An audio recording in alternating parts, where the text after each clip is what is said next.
that one of the purposes of the regulatory state is to shield the public from decisions that may not be consistent with their own best interests, that are made out of a place of anxiety or fear or tribalism, etc. So I worry about that healthy 5-year-old in Los Angeles schools whose school board may very soon, and we can move to the mandate issue, may mandate it as a prerequisite to attend in-person education.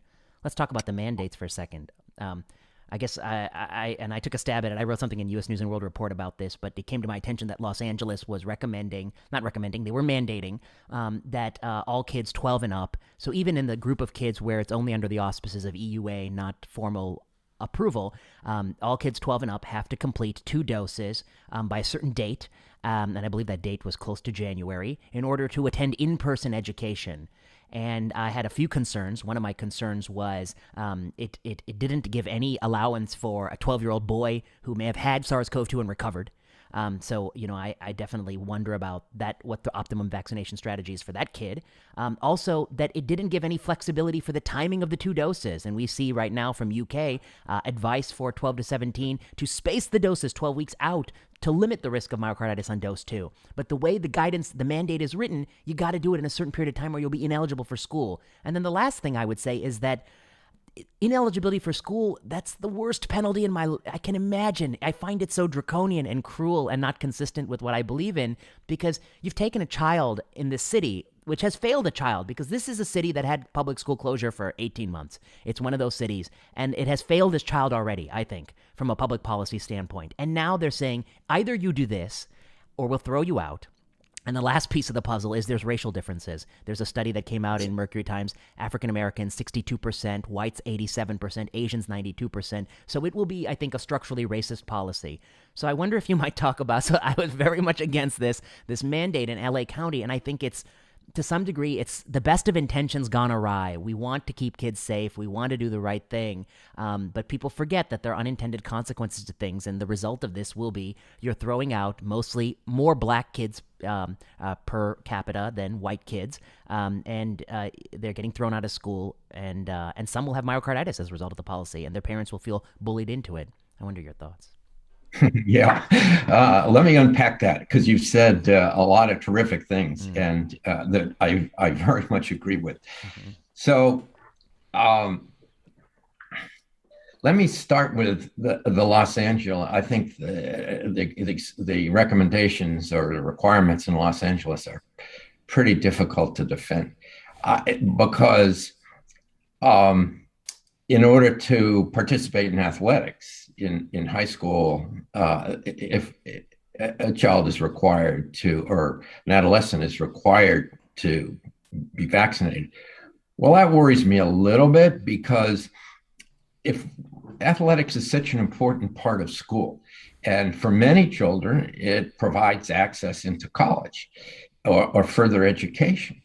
And if a child gets myocarditis following a second dose of the vaccine, then she or he is going to be told by a cardiologist no exercise for 3 to 6 months.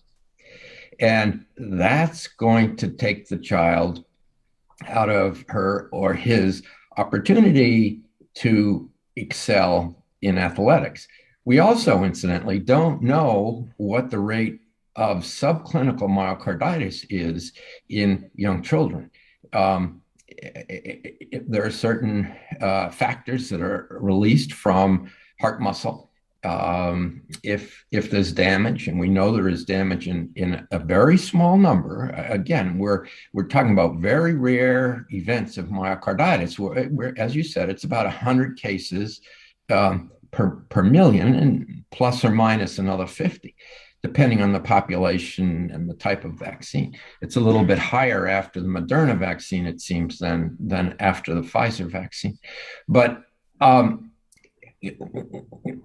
there are consequences to telling an adolescent, you can't exercise, you're going to have to sit on the bench and watch everyone else play.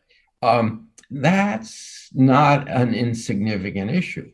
And could there be subclinical myocarditis in some of these children? We don't know.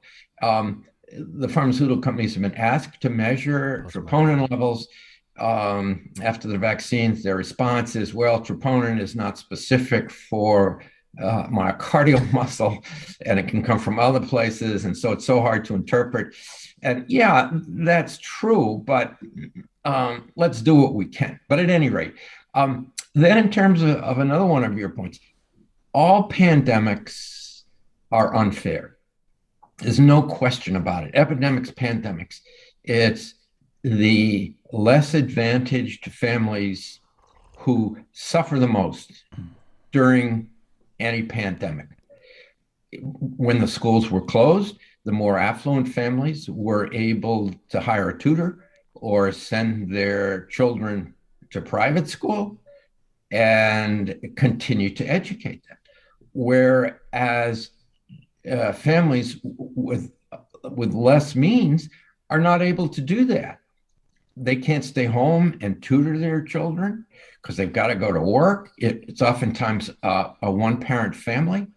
So I absolutely agree with you. The decision that was made in this country to close the schools, the decision was made to protect the teachers and to protect the adults. It was not made to protect children because children very seldom get sick from this disease. There are deaths. There have been about 150 deaths in children between 5 and 12 years of age over the last 22 months. Obviously, that's very disturbing for anybody, but we're talking about damage to huge numbers, to millions and millions of children who have been deprived of a year of education. And education is the most important route to get out of poverty and to accomplish things that are so important in life. So once again, I think we made the children bear the cost of trying to protect adults.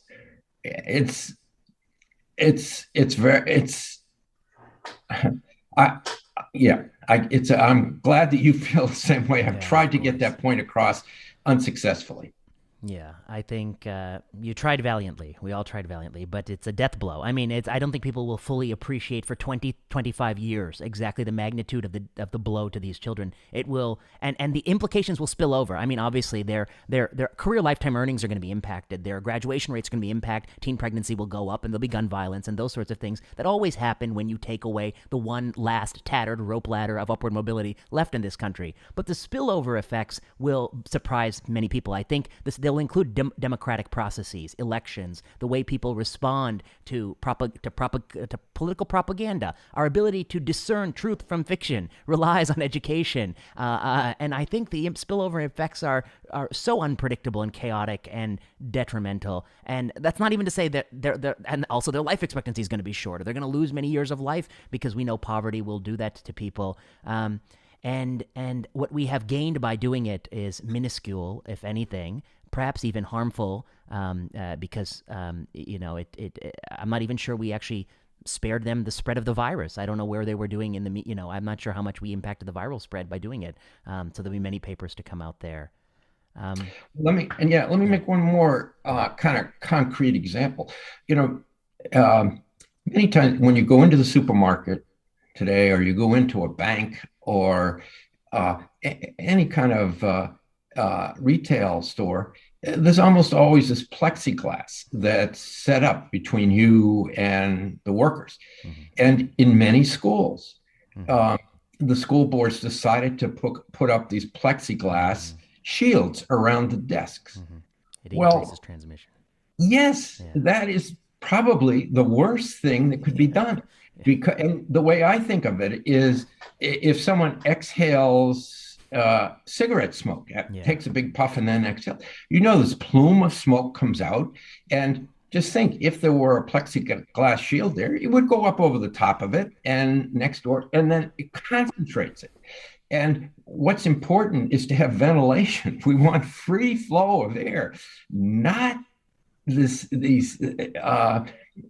barriers that restrict it. That's the worst thing that could probably be done. But as you said earlier, I mean, people want to do what they can to control this pandemic. We all want to get rid of this pandemic. And if something feels good, then they say, let's do it. But oftentimes they haven't thought about the consequences of what they're doing. And I think one of the other great losses from this pandemic is going to be the lack of confidence in science. People, the politicians love to say they're following the science. They're not following the science. They're following the political pundits. And I think people are simply going to lose a lot of confidence in public health experts. Let me talk